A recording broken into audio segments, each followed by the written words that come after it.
Peace, it's Mo from Clever Chrono. Here's what I learned this week in the world of watches. A smoke shop owner in the northern Californian city of San Jose was recently shot as someone was robbing him for his Rolex in his store. The wild shooting and robbery attempt was caught on camera. The video is terrifying. The owner of Dab Society Smoke Shop and CBD Pharmacy shot by masked robbers in his San Jose business. His injuries were potentially life-threatening. I have about roughly 80 stitches on my body currently, and broken bones, of course. The main artery was shot at, so I lost a lot of blood, about 35 pints of blood. Jay Patel said it happened around 2 p.m. on July 6th. A man who made him uneasy came into the store. I guess that he had seen the Rolex on my wrist. Based off of the build and clothing, Patel believes that same person was one of the masked robbers who came to the store just a couple of hours later. They said, "Let me get your Rolex." And I had long sleeves on that day, so my watch was covered. I looked down, I'm like, how do they know I have a Rolex on? It was just seconds after that, a gun was pulled out. The gun was about 3 feet away from me, so I pushed the gun away, and I have a full metal door where my office is in the back room. So I tried to run to the metal door and shut the door. He ended up actually just shooting me on the side of my hip. Now, I've never been robbed for a watch, but I have been stuck up in the past, so I hate to see this happen to someone.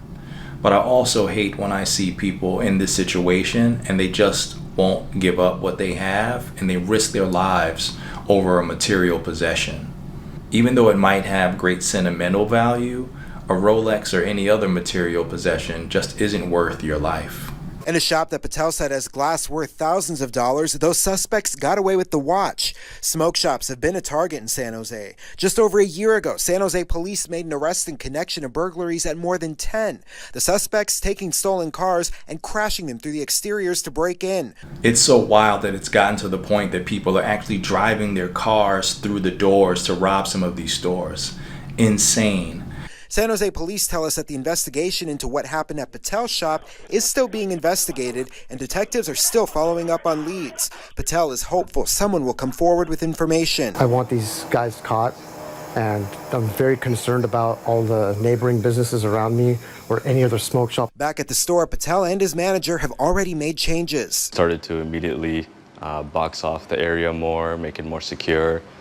Make it visible to people outside what's happening inside. And I also don't know how you can be selling marijuana or CBD and not have security in the store. I mean, I know having security isn't cheap, but still, you have people who are addicts who want what you're selling. You have people who are just criminals who want to take what you're selling and resell it. And I just don't see how you can be in this sort of business without having not only state-of-the-art security cameras, but also an actual security guard of some sort, an off-duty police officer or what have you. While Patel is still on the mend, he has at least a 6-month recovery ahead of him, including physical therapy. In San Jose, Zach Fuentes, ABC7 News. I really hate to see that this guy got shot. I mean, that's going to be a trauma that's going to stay with him for the rest of his life. But I'm glad he did escape that crazy situation with his life. A.Lange Sohne is one of my favorite brands. The German watchmaker's craftsmanship and attention to detail is second to none. Most of my favorite pieces from Lange are far outside of my budget, but one can dream. Lange's new 1815 Tourbillon Handwerkskunst is one of the most gorgeous new releases that I've seen from the brand. It's currently not available for sale, but you can ogle over the timepiece on their website. If you're a fan of Lange like me, then you already know that most of their timepieces are largely created by hand. Everything from their cases, their dials, to their indices. This line was introduced in 2015, and their new Tourbillon iteration takes it to another level. It's 39.5 millimeters in diameter, 11 millimeters thick, and comes with a manual movement with 72 hours of power reserve. There currently isn't any pricing information on this beautiful 18-karat pink gold piece, but there will only be 30 that are going to be released for sale. So I was shocked to see that Casio recently released a new G-Shock, pun intended, that's going for $4,800. This piece is designed with a proprietary titanium alloy called Cobarion that's supposed to be 4 times harder than your average titanium. Their interlocking black strands of the dial reference Japanese woodworking. And you can also sync the timepiece to your phone so that it always has the correct time without you having to push a button. While I'm a big fan of G-Shock and have owned them since I was a kid, I even had a G-Shock mod that looked like the Royal Oak.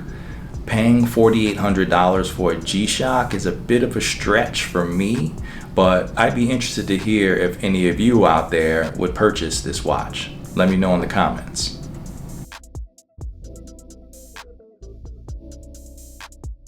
Another great German watchmaker, Nomos, recently released the new Ahoy Neomatic 38. I love the sporty minimalist design of the Neomatic.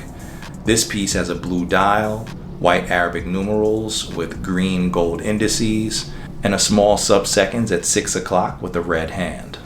It's 38.5 millimeters in diameter, 9.9 millimeters thick, and comes with 200 meters of water resistance. If you'd like to get your hands on Nomos' new Neomatic, it's going to set you back